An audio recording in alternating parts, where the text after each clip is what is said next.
নমস্কার, কেমন আছেন সবাই? আজকের আবার একটি ভ্লগে আপনাদের সকলকে স্বাগত।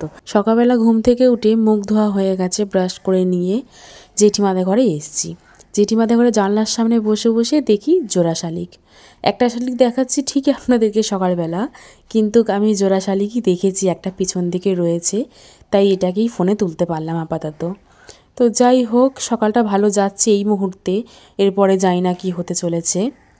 কি এটা? এটা প্যাম্পাস। এটা প্যাম্পাস। কি এটা? প্যাম্পাস নয়, তাহলে কি এটা? প্যান্টু? যাই হোক, দিদির ছেলের সাথে একটু খেলা করে নিয়ে দেখি ও খেলছে, ওর সাথে খেলা টেলা করে দুপুরবেলার দিকে বাড়িতে আসলাম।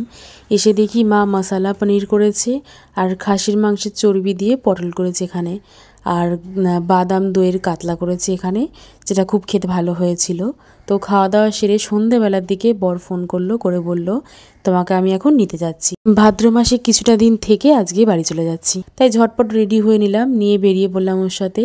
আর অর্ধেক রাস্তায় না দাঁড়িয়ে পড়লো, কারণ ও বলছে এত স্পিডে বাইক চালাবো আমি যে রাস্তা হয়তো ভুলেও যেতে পারি।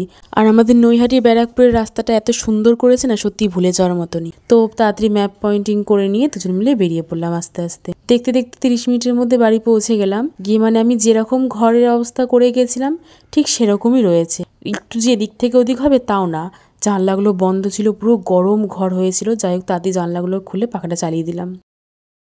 আজকে ভিডিওটি এখানেই শেষ করছি, দেখা হবে আবার একটি পরের ভিডিওতে। সকলে ভালো থাকবেন।